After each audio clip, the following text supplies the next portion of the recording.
Boa noite a todos. E então nós já estamos mais de meio do livro de Gênesis. Nós hoje iremos olhar já para o capítulo 25.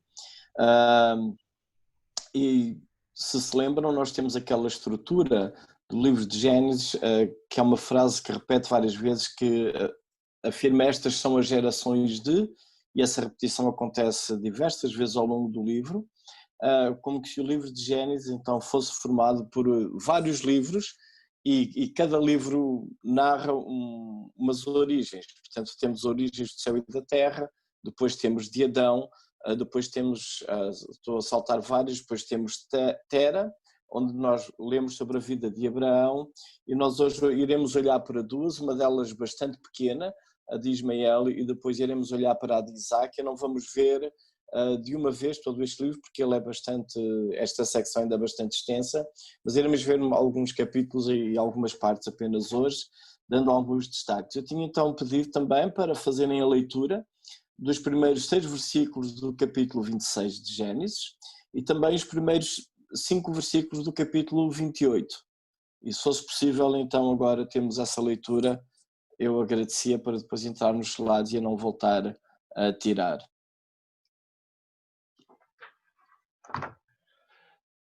Tem aqui a indicação que é o irmão António Dias que vai fazer essa leitura. Sim, seria o irmão António Dias. Eu penso que eles vão estar a ouvir. Sim, estou a ouvir. Estava a procurar. A leitura. E havia fome na terra, além da primeira fome, que foi nos dias de Abraão.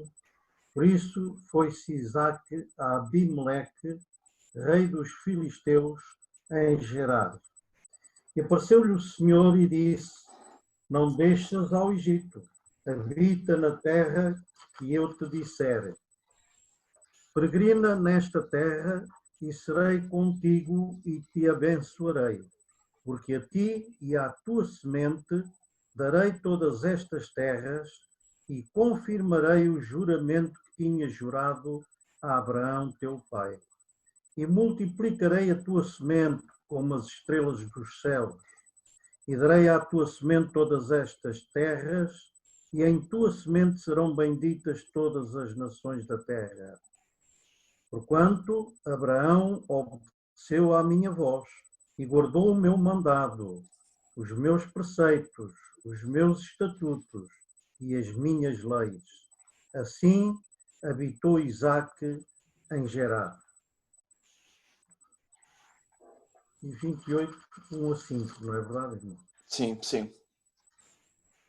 E Isaque chamou a Jacó e abençoou-o, e ordenou-lhe e disse-lhe: não tomes mulher de entre as filhas de Canaã.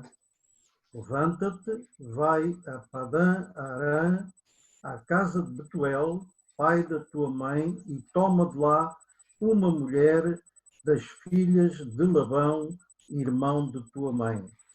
E Deus Todo-Poderoso te abençoe, e te faça frutificar, e te multiplique, para que sejas uma multidão de povos, e te dê a bênção de Abraão, a ti e à tua semente contigo, para que em herança possuas a terra de tuas peregrinações que Deus deu a Abraão.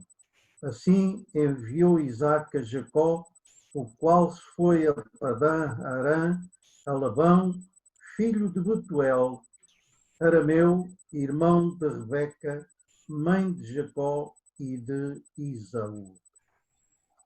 Obrigado, irmão. Eu escolhi estas duas leituras por duas razões. A primeira leitura, então, nós temos que a confirmação da bênção de Deus, da bênção de Abraão agora para Isaque. O Senhor aparece a Isaque e diz na mesma que ele vai multiplicar a sua descendência como as estrelas do céu. Isto é-nos familiar já da conversa que o Senhor tinha tido com Abraão. Vai dar também aquela terra.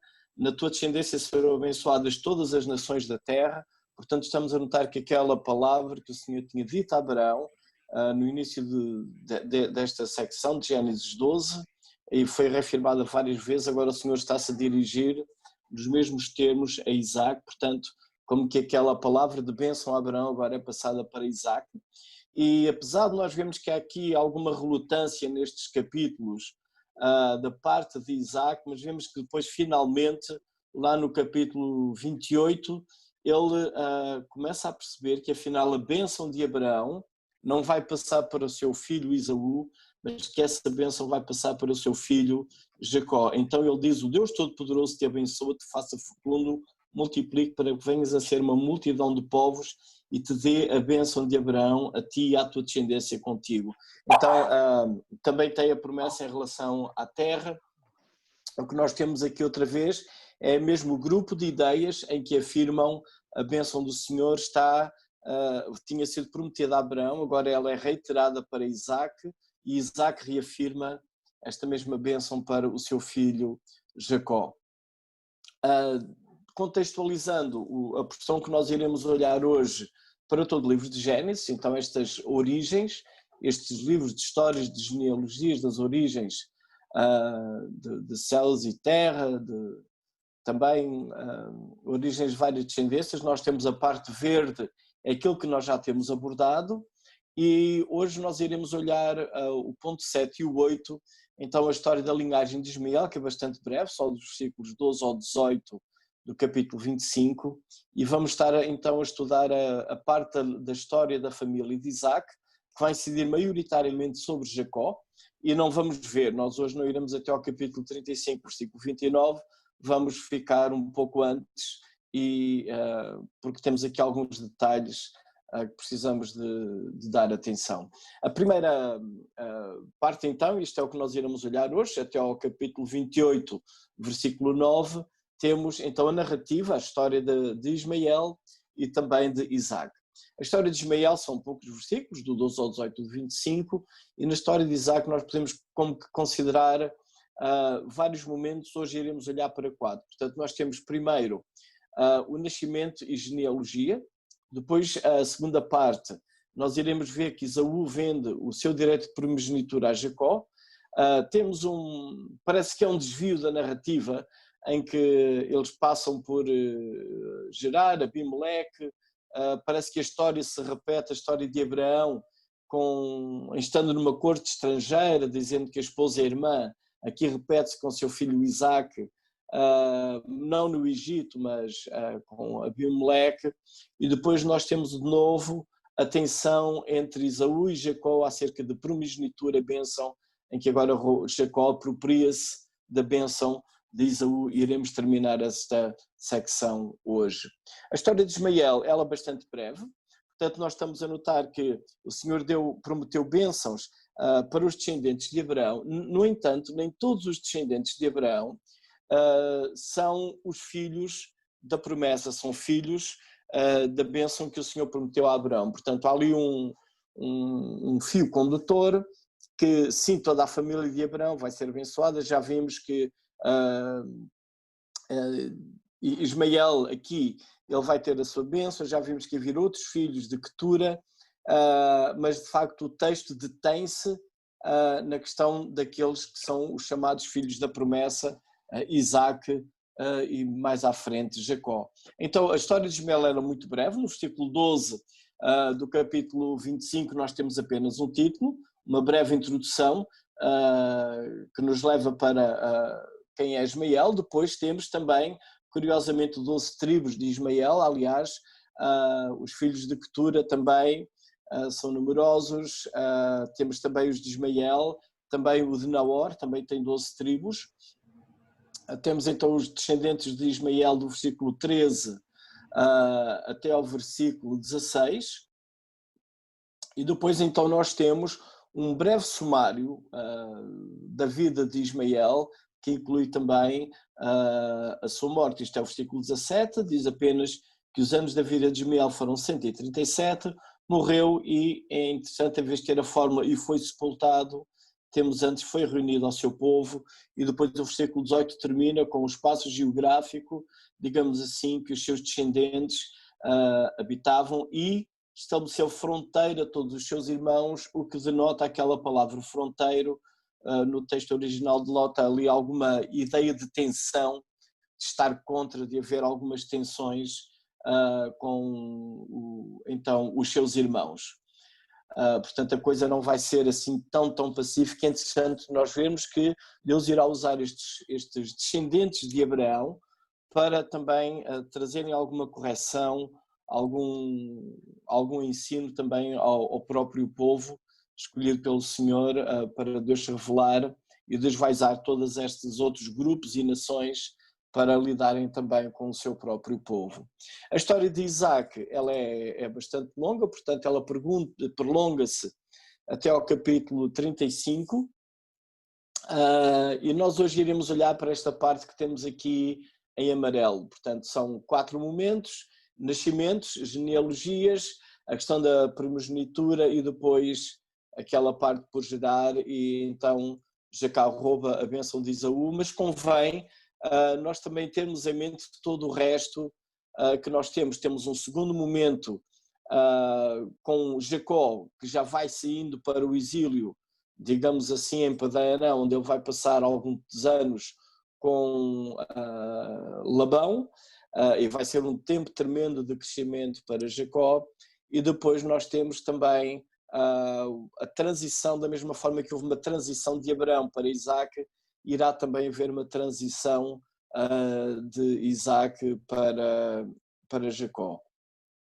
Então hoje iremos deter-nos nestes primeiros versículos, mas convém termos todo este texto em mente, e é bom irem lendo em casa, porque há contrastes ao longo da narrativa, e às vezes é difícil notar esses contrastes porque o texto ele é bastante extenso.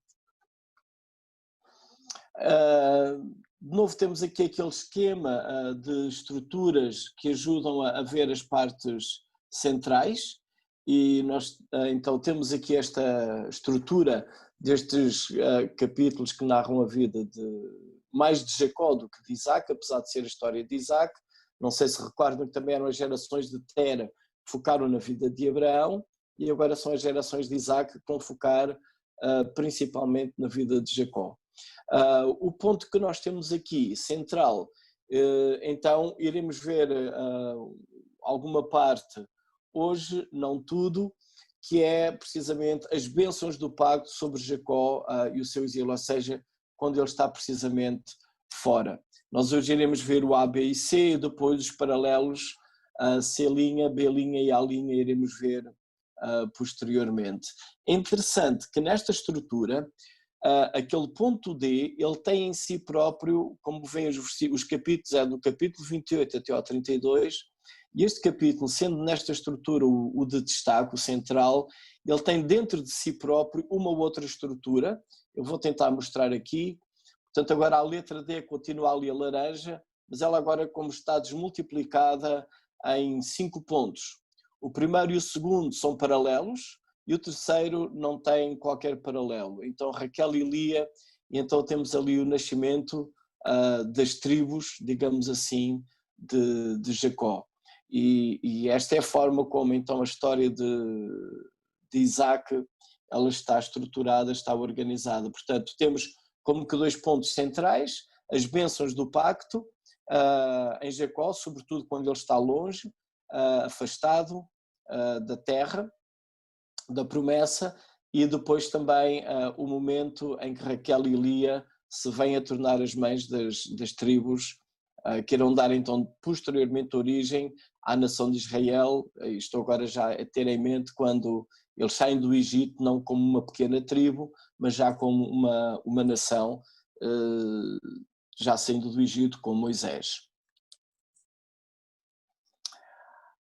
Então, esta história de Isaac e esta família patriarcal, por um momento nós poderíamos pensar que depois de termos estes 11 capítulos de Gênesis que mostraram a graça e a obra de Deus como Criador, criando o mundo, o universo, criando o homem à sua imagem e semelhança, colocando o homem no jardim, dando-lhe ordens e bênçãos, então percebemos que o homem pecou, afastou-se de Deus. Mesmo assim o Senhor sempre foi ter com o homem, dirigiu-se a ele, deu promessas, e Deus sempre tem tido a iniciativa de chegar ao homem. notámos também que a forma como as coisas iam acontecendo nesses primeiros capítulos de Gênesis iam se degradando, a violência ia aumentando, já notámos a questão da desobediência de Eva, de Adão e Eva, depois notámos a questão entre Caim e Abel, depois tínhamos a história do seu descendente, que ele mencionou seria 70 vezes 7, e as coisas vão se deteriorando até que chegamos à questão do dilúvio, e talvez podemos pensar que ali, ok, temos um momento de reflexão, que o homem talvez se arrependa, mas logo a seguir ao dilúvio nós temos os descendentes de Noé, entramos outra vez numa decadência e temos o episódio da Torre de Babel. Então, notamos no capítulo 12 que o Senhor chama Abraão. E agora, em vez de lidar, assim como tinha lidado até ali, com a humanidade, de uma forma geral, Deus agora escolhe uma família e, através dessa família, Deus começa a trabalhar neles e promete bênçãos.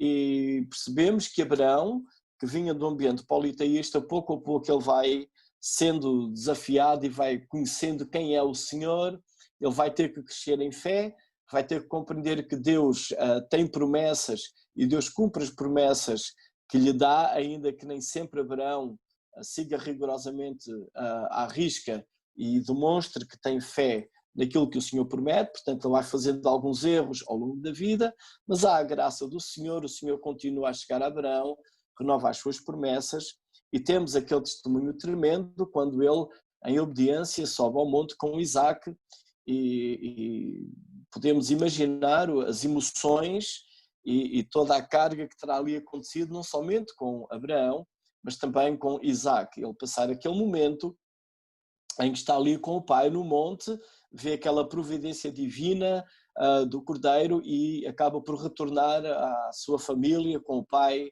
e vendo ali o milagre de que de facto o Senhor providenciou para si. No entanto, esta família patriarcal, apesar de ter tido estes testemunhos tão fortes da presença de Deus e das promessas de Deus, ela continua a ser uma família extremamente humana, com as falhas que todos nós temos.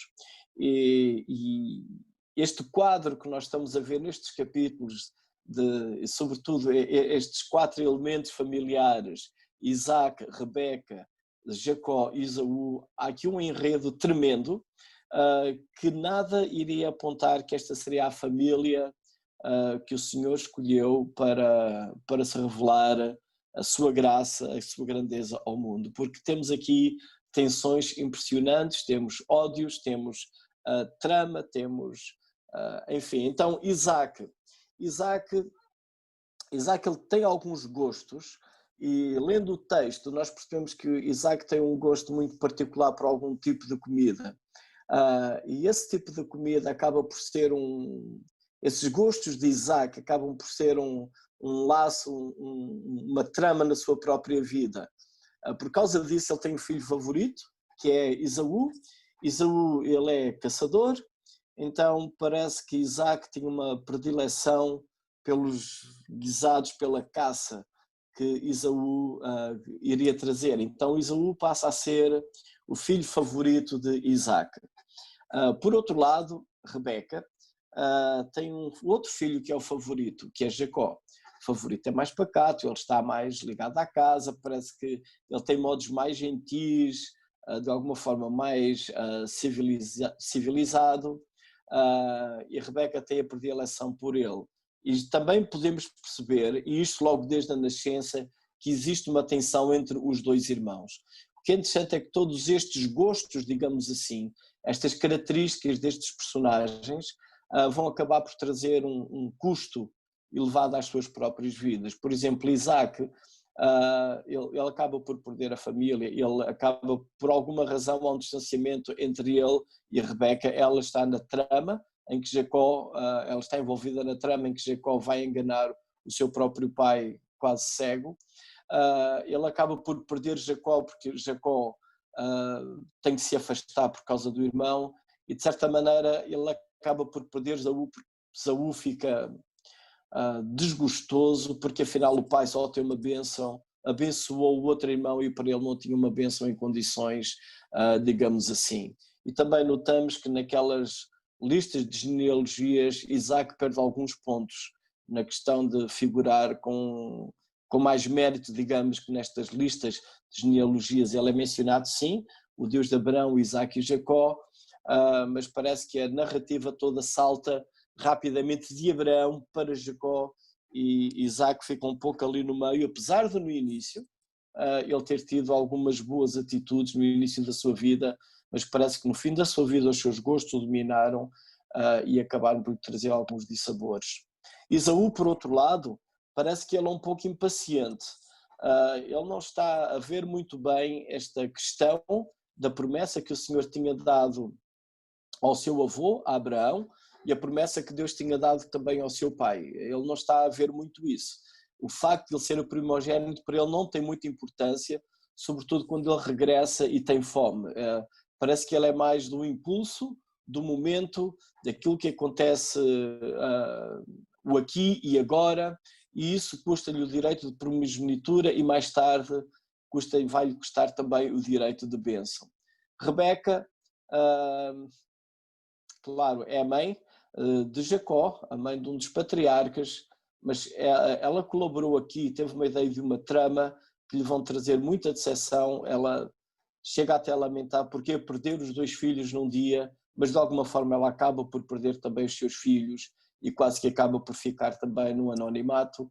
E Jacó vai ter uma vida de decepção e de alienação. Portanto, ele vai viver a vida afastada da família, ele vai encontrar, eu costumo dizer, um homem à altura dele, que é Labão. Se Jacó tinha usado de astúcia e engano, vai encontrar Labão, que tem a mesma tendência. E o que é interessante notarmos é que ao longo de toda esta narrativa, o Senhor está tanto a abençoar na mesmo o seu povo, apesar dos seus erros e das suas falhas, e também os vai corrigindo. Portanto, a ação de Deus, ela é pedagógica, ela é graciosa, ela é corretiva para com o seu povo. E como que nós quase que podemos ver 2 linhas que estão a correr, uma linha humana, que é cheia de tropeços, de altos e baixos, de erros e coisas muito confusas que quase podem pôr em risco tudo aquilo que nós lemos que o Senhor diz que iria prometer, e por outro lado nós temos alguma coisa no aspecto divino que parece que sempre está a andar de uma forma suave, sem nenhum precalço, sem nenhuma surpresa, apesar de haver um enredo aqui em baixo extremamente turbulento, cheio de emoções, tão hostis por vezes. Parece que aqui esta linha de Deus irá ficar afetada, mas não, ela continua a correr normalmente e tudo continua tranquilo nos planos de Deus. E esta é a forma que Deus age ao longo das Escrituras e é a forma com que Deus age também connosco ainda hoje. E aqui nós podemos tirar já alguma coisa para nós. Por vezes nós pensamos que por causa da turbulência que existe na nossa vida, nos momentos em que nós passamos, tanto a nível individual ou a nível das nossas comunidades de igreja, a nível da nossa saúde, dos nossos relacionamentos, etc., parece que tudo se transtorna no nosso mundo. Por outro lado, nós podemos levantar os nossos olhos e perceber que diante de Deus, afinal, as coisas estão em ordem, as coisas estão a funcionar sempre como previsto e nada vai surpreender o Senhor ou tirar nada fora do seu controle. Então estes primeiros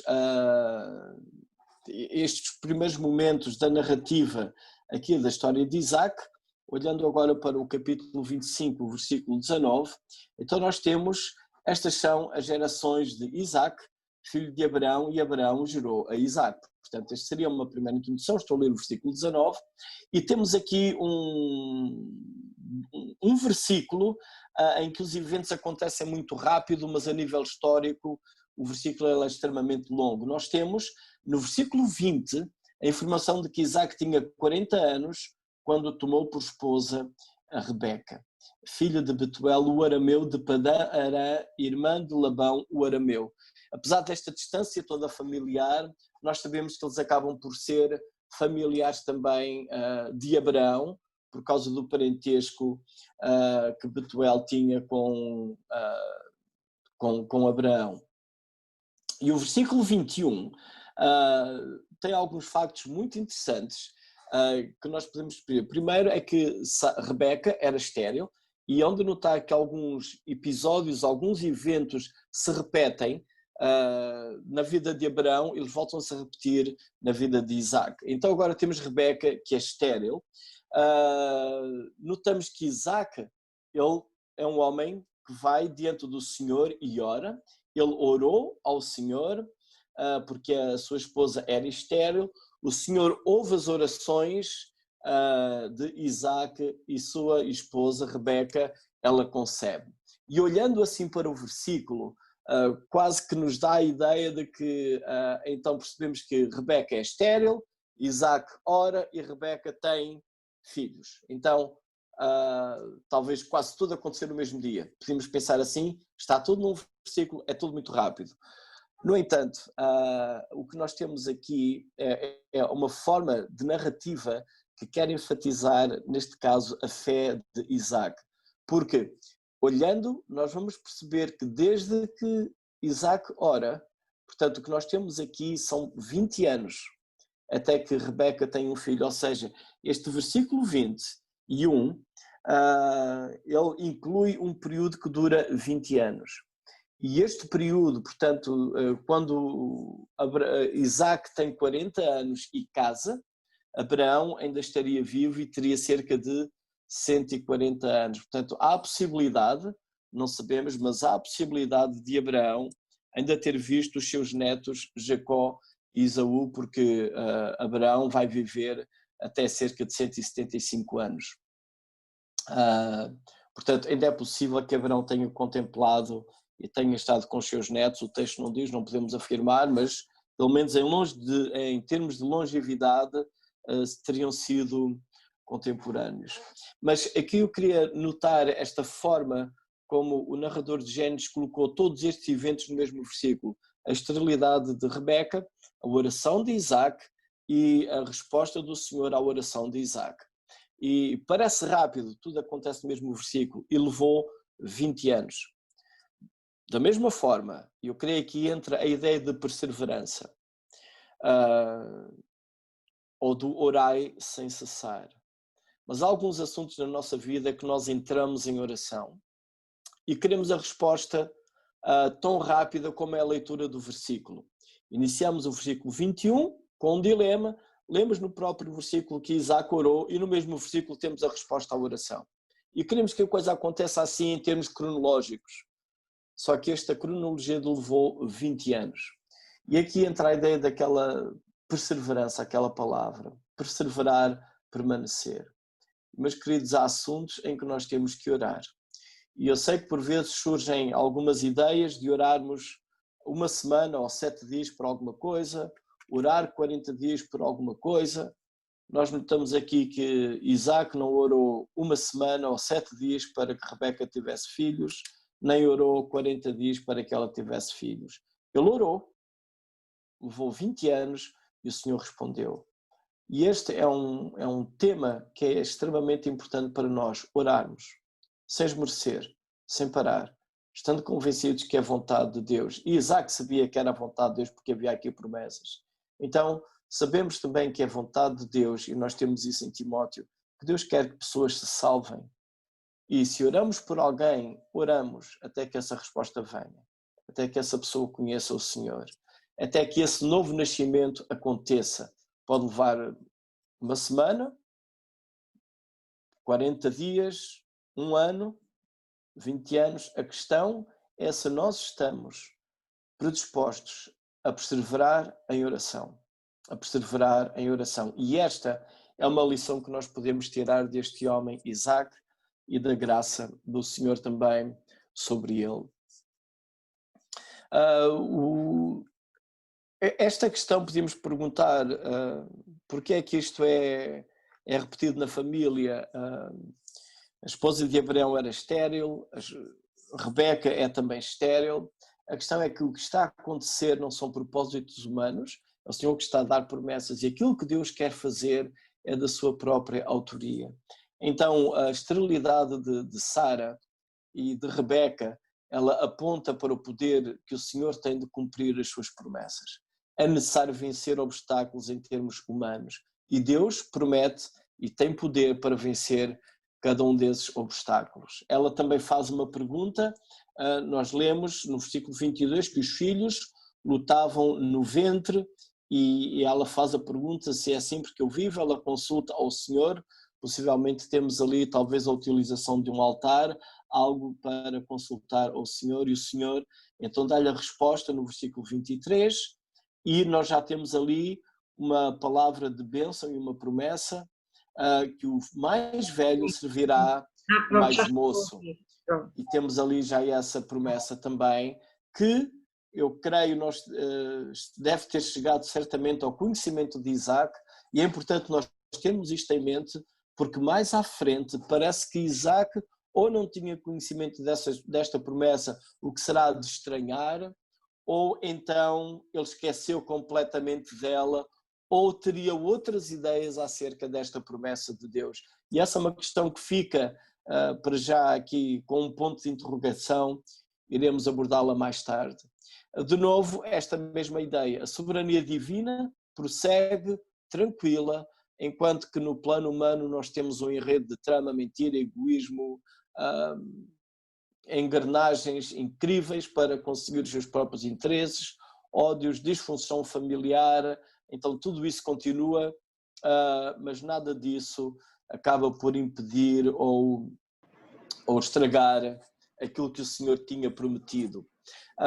No episódio, a partir do versículo 27, portanto nós temos o versículo 26, nós já percebemos que há ali uma tensão entre estes dois irmãos. Um sai primeiro como tentando ganhar a primogenitura, que é Esaú, mas logo atrás vem Jacó que agarra o calcanhar do irmão, portanto parece que há ali alguma competição, há uma luta e uma competição para ver quem quer ser o primeiro, e isso vai se prolongar ao longo da vida de ambos. Portanto, quando temos também informação então que Isaac tinha 60 anos quando as crianças nascem. E cresceram os meninos, então temos aqui o perfil de cada um no versículo 27. E é interessante, nós não temos tempo para olhar com cuidado tudo isto, estamos a cobrir vários capítulos, mas é interessante ver que nestas narrativas nós podemos construir quase que um perfil de cada um destes irmãos.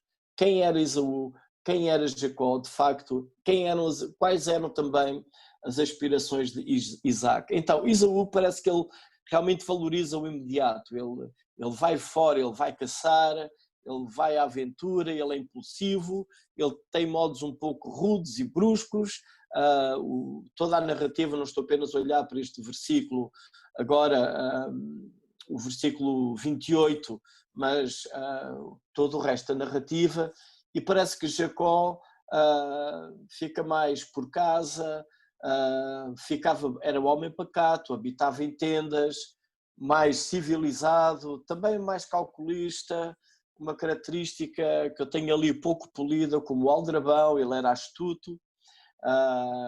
Então nós temos aqui as preferências. Isaac, no versículo 28, Isaac amava Esaú porque gostava da caça.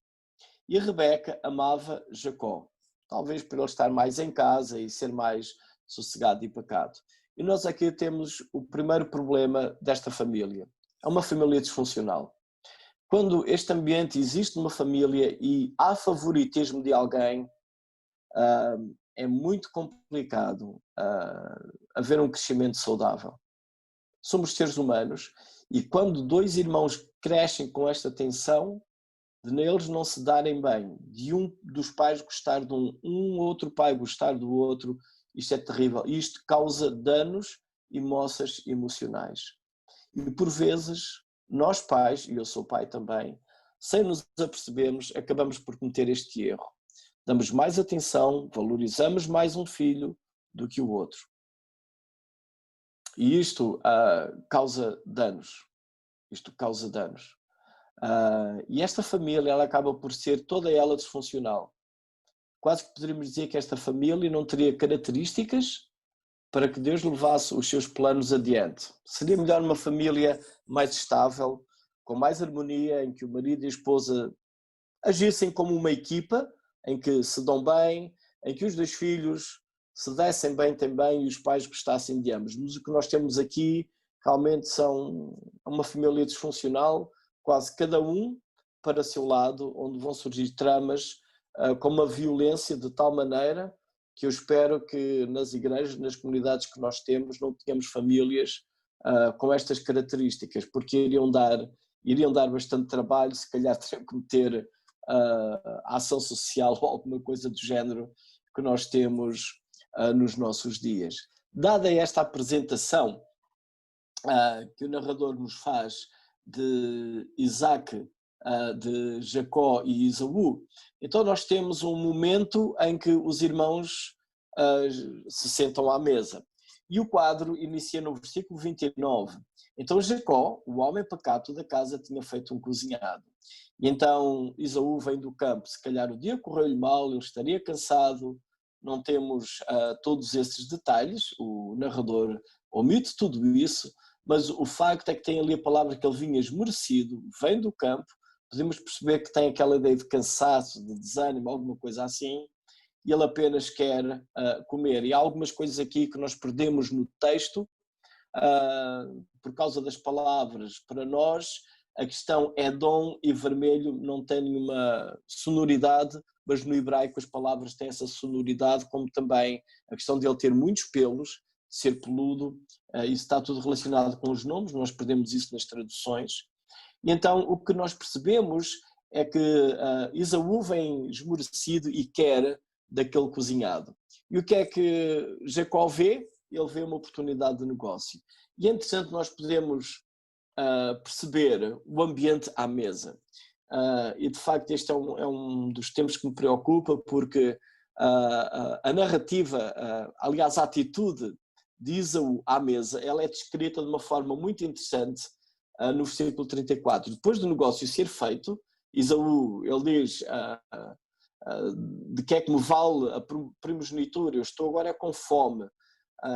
Então ele aceita com o irmão fica com o direito da primogenitura, ele quer comer, mas a atitude de Esaú à mesa, ela é descrita com alguns verbos. Lemos assim, no versículo 34, deu pois Jacó a Esaú o pão e o cozinhado de lentilhas. E ele comeu, bebeu, levantou-se e saiu. Então, uns poucos verbos descrevem este momento de estar à mesa. Comer, beber, levantar e ir. Não há conversa. Não há nada em torno da mesa. E olhando aqui, às vezes eu paro e questiono-me qual será o ambiente das nossas mesas. Se calhar no século XX seria comeu, bebeu, viu TV, levantou-se e foi-se, e agora no século XXI comeu, bebeu, mandou umas mensagens no WhatsApp ou outra aplicação, levantou-se e foi-se. Se calhar seria a única diferença. Mas estas atitudes à mesa, elas são contrastantes, a forma como vemos que esta família anda em torno da mesa. Mais à frente, nós iremos ver que outra vez vão estar à mesa, mas agora vai ser Jacó, que quer estar à mesa com o Esaú, há uma trama e acaba por estar, desculpa, eu disse Jacó não era Isaac, quer estar à mesa com Esaú, mas há uma trama e vai estar à mesa com Jacó. E de novo, Jacó é a segunda vez que ele está à mesa com alguém, descrito nestes capítulos, e o único objetivo que ele tem é um negócio. Primeiro, ele quer um negócio com o irmão para ficar com a primogenitura. No segundo, ele só vai fazer a comida ao pai. Aliás, ele só vai levar a comida ao pai, porque o que ele quer é receber a bênção. E isto é o que está na mente de Jacó quando aproveita os momentos à mesa. Esaú, ele apenas quer estar ali e matar a fome, ele age de uma forma impulsiva. E eu quando fico a pensar nestas atitudes à mesa, que se calhar nos nossos dias são escassas no âmbito familiar, como nós valorizamos isso? Eu noto também que no Novo Testamento, muito do ensino que Jesus dá, muitas das lições de Jesus são dadas à mesa. Por exemplo, ele quer estar à mesa, quer estar na casa de Zaqueu. Ele fica à mesa com os seus discípulos. Ele vai à mesa de outras pessoas e ele ali dá algumas lições. E sobretudo o momento mais delicado no tempo que Jesus tem aqui na terra, quando ele vai ter a sua última refeição da Páscoa com os discípulos, é precisamente à mesa que ele estabelece aquele princípio da nova aliança. Muitas coisas na nossa sociedade acontecem à mesa também. Quando pessoas casam, sempre há uma refeição. E ainda hoje nós usamos também o tempo da mesa para negócios. Mas por vezes em família, esse tempo de estar à mesa da refeição, ele é tido de uma forma muito banal. Desculpem-me aqui a falar um pouquinho contra a TV, mas eu dava uma sugestão. Mantenha a TV desligada quando está à mesa. Dê atenção às pessoas. Não coma, beba, levante-se e vá. Sente, sirva, seja servido, pergunte se querem mais, pergunte como é que estão, como é que foi o dia. Interesse por quem está à mesa consigo. Dê graças a Deus pela comida, dê graças a Deus pela vida, dê graças a Deus por esse momento em que se pode estar a partilhar à mesa e que estar à mesa não seja apenas um único momento para matar a fome ou para tratar apenas de um negócio. E também na vida de igreja, quando nós olhamos a igreja do Novo Testamento, eles também passavam tempo juntos a tomar refeições. E nós, com alguma habilidade, eliminamos esse princípio de como comunidades em Cristo, do corpo de Cristo, estarmos juntos à mesa, cuidarmos uns dos outros, servirmos uns aos outros, nesse tempo de refeição, de partilha. Não é pela comida em si, mas pode ser pela qualidade de tempo que podemos estar juntos e de podemos conversar com calma uns com os outros, e nós não temos valorizado isso. E isso é algo que é extremamente importante, e podemos ver que esta família aqui, parece que o tempo da mesa era extremamente desvalorizado, ou era valorizado por razões que não são as melhores. Então, já temos notado que o Senhor continua a dar as promessas de bênção de Abraão para Isaac. E agora, chegados aqui ao capítulo 26, de novo temos uma ideia que se repete. Já tínhamos visto que Sara era estéril, Rebeca também era estéril, nós agora também lemos que veio de novo fome à terra, além da primeira que havia nos dias de Abraão. Ok, se nos dias de Abraão havia fome, nos dias de Isaac então voltou a haver fome. Então Isaac foi para Gerar. Percebemos qual a razão de Isaac ter ido para ali, porque o Senhor apareceu-lhe, e de novo temos este texto então que já lemos, que o Senhor vai dar esta promessa, de novo reiterar a mesma promessa para Isaac, que vai abençoar a descendência, que fez com juramento a Abraão, etc. Tudo isso está aqui repetido no texto que lemos. Mas parece que rapidamente Isaac esquece tudo isso. E quando chegamos ao versículo 7, perguntam-lhe os homens a respeito da sua mulher. Quem é ela? E ele diz, é minha irmã. Pôs-te-me a dizer, é minha mulher, dizia ele consigo, os homens do lugar não me matem por amor a Rebeca, porque era formosa de aparência. Parece novo que esta ideia não nos é nova. Abraão teve o mesmo problema. O Senhor deu-lhe promessas de terra e descendência. Quando ele vai para o Egito, diz que a esposa é irmã porque tem medo que o matem. E agora, Isaac, depois do Senhor lhe ter dado estas promessas, ele esquece novas promessas e diz que a sua esposa é irmã porque também tem medo que o matem. Parece que os nossos patriarcas sofrem de alguma espécie de amnésia momentânea, em que de repente, diante de uma situação crítica e complicada, esquecem as promessas de Deus. E eu questiono até que ponto nós não sofremos do mesmo mal. Proclamamos grandes verdades acerca do Senhor. Afirmamos a nossa fé em Deus sem qualquer dúvida, tal como Abraão e Isaac. Mas por vezes há momentos em que parece que esquecemos tudo. E a nossa preocupação fica aqui apenas no aqui e agora com os nossos medos. No fim da narrativa, o Senhor aparece de novo a Isaac e volta então a renovar as suas promessas, e aí sim Isaac constrói um altar que é um sinal de confiança, de adoração, de gratidão também diante do Senhor. Então nós temos aqui como que uma alternativa à promessa humana, uma alternativa humana à promessa de Deus, aliás. Isaac mente sobre a esposa, então não sei se ele está de novo a tentar imitar o pai, se a história lhe seria conhecida ou não, mas é o mesmo estratagema e ele coloca em risco a integridade física e emocional da esposa, coloca em risco a integridade daqueles que o acolhem. O rei fica bastante aborrecido, parece que ele tem ali alguns valores éticos e morais. Isaac demonstra egocentrismo, ele apenas está preocupado com ele e acaba por também demonstrar que não tem nenhuma confiança nas promessas do Senhor. E é esta a vida dos nossos patriarcas, oscila. De repente parece que são homens de fé que confiam absolutamente no Senhor e depois surpreendem-nos com algumas atitudes que pensamos que neste momento eles esqueceram talvez de Deus e das suas promessas. Isaac sabe da promessa de Deus. Nós tínhamos visto também no versículo 33 do capítulo 25 que o mais novo iria sobrepor-se ao mais velho, mas ele tenta também contrariar isso. Nós depois vamos notar que depois deste episódio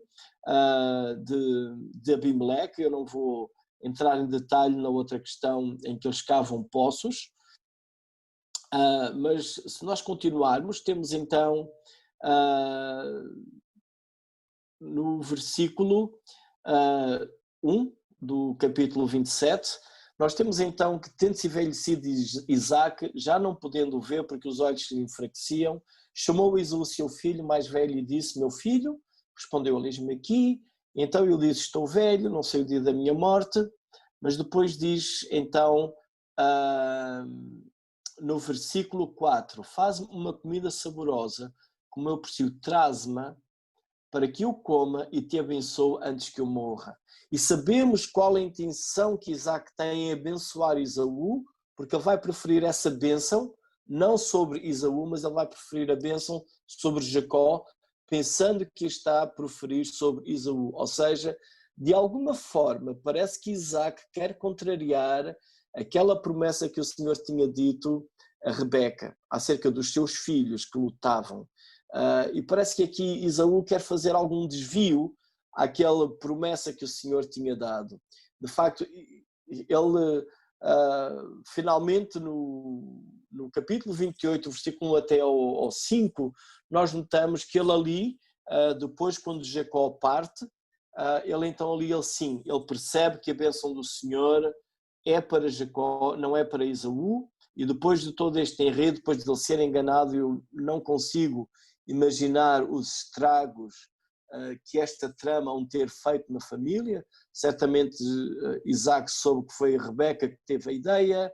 Eu não consigo imaginar como é que Jacó depois foi olhar para o pai depois de ter dito que era descaradamente Esaú, a raiva que Esaú ficou com a mãe e com o irmão, etc. Mas no capítulo 28, então estes primeiros versículos, o que nós temos parece que finalmente Isaac aceita aquilo que o Senhor tinha dito, chama Jacó, dá-lhe a sua bênção, e então diz no versículo 3: o Deus Todo-Poderoso te abençoe e te faça fecundo e te multiplique para que venhas a ser uma multidão de povos e te dê a bênção de Abraão, a ti e à tua descendência contigo, para que possuas a terra de tuas peregrinações concedida por Deus a Abraão.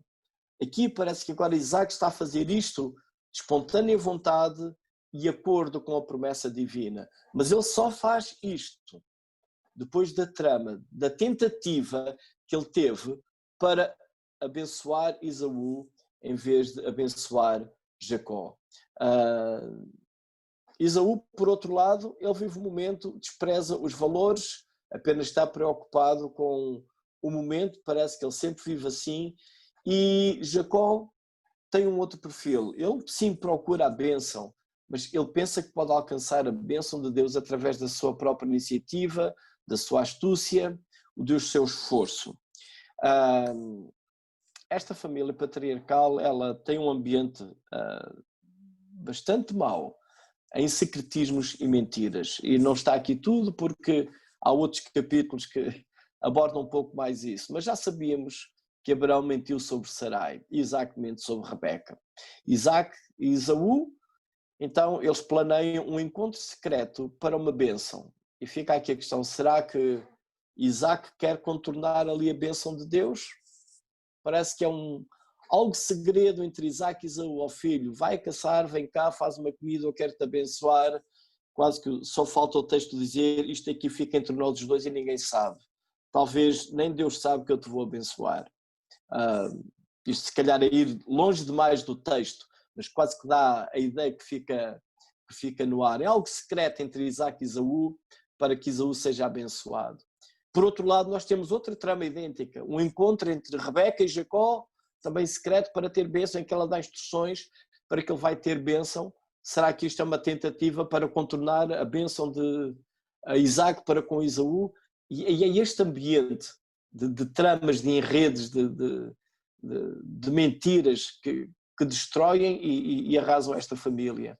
De facto, só a graça do Senhor e as promessas de Deus é que estão válidas em todo este enredo. E, de novo, olhando para famílias, quando famílias vivem nestes sistemas de intrigas, de criar este tipo de tensões, alguém vai dizer a alguém uma coisa sobre alguém, vai fazer um plano sem que o outro saiba, isto só gera tensões, gera mal-estar. Nós podemos perceber que esta família ficou de certa maneira desfeita. Jacó saiu porque Esaú quer matá-lo, Esaú vai arranjar mulheres que a família não gosta e depois ainda vai tentar uma outra com Ismael, e nós percebemos que de repente também Isaac e Rebeca ficam assim um pouco apagados em toda esta narrativa. Mas sempre notamos a graça do Senhor, e sobretudo aqui o que eu queria que nós olhássemos é estas duas linhas, uma linha humana cheia de distúrbios e tensões e problemas, e algo que continua a acontecer no plano divino de uma forma extremamente normal e calma. Então, se por um lado no aspecto humano nós temos um ambiente com raiva e divisão na família dos patriarcas, simultaneamente nós também temos promessa e esperança que vem da parte do Senhor. E fica a pergunta, porquê isto? Porquê é que esta família tinha todas estas tensões? Porque Deus escolheu pessoas com este tipo de caráteres, com este tipo de problemas, e eu não creio que nós hoje somos melhores do que eles. E Paulo escreve na segunda carta aos Coríntios que nós temos este tesouro em vasos de barro, para que a excelência do poder seja de Deus e não de nós. Eu creio que esta é uma tensão com que nós temos que viver e temos que aprender a olhar para nós próprios e a olharmos para os outros. Talvez um dos erros maiores que nós podemos fazer é termos expectativas irreais sobre nós e sobre os outros. Pensamos que nós somos pessoas perfeitas que agradam a Deus e pensamos que os outros também serão pessoas perfeitas que agradam a Deus. Mas dá-me mais ideia que tanto nós como os outros somos pessoas como estes patriarcas. Relacionam-se com Deus, têm a graça de Deus sobre si, têm a bênção de Deus sobre si, mas somos pessoas problemáticas. Dizemos o que não devemos. O que devemos dizer, não dizemos. Agimos de forma errada, precipitada, egoísta, egocêntrica, às vezes até com a melhor das intenções, como Jacó, que queria buscar a bênção de Deus, e nesse sentido isso é louvável, mas o meio como ele usou para buscar a bênção de Deus é lamentável. Só arranjou encrenca e complicação. Então, olhando para nós e para os outros, devemos antes perceber que do nosso lado há muito erro, muita falha, muita fragilidade, muito problema que nós temos. E a excelência não é nossa, a excelência é de Deus. A graça de Deus é que se manifesta de nós, a graça do Senhor é que vem sobre nós. E se alguma coisa boa sai de nós, não se deve ao nosso esforço, à nossa competência, à nossa fé, mas antes à ação graciosa do Senhor sobre nós, tal como notamos aqui que o que acontece em toda esta narrativa e aquilo que é louvável e que notamos aqui é sempre a graça, a promessa, a soberania do Senhor sobre esta família, que apesar de ter todas estas tramas, parece que as coisas continuam a funcionar normalmente, e iremos ver que irá continuar assim pela graça de Deus. E a minha oração é que da mesma forma que o Senhor usou de graça para com estas pessoas, mas também os foi corrigindo e abençoando, que no nosso viver Deus também use de graça para connosco e nos vá corrigindo e nos vá abençoando, e nós possamos tirar lições daqui para podermos crescer mais, nós em comunhão com Cristo, e sermos também mais brandos, mais compreensíveis nas críticas duras e desprezos que às vezes fazemos com os outros, que nos apontam de vez em quando.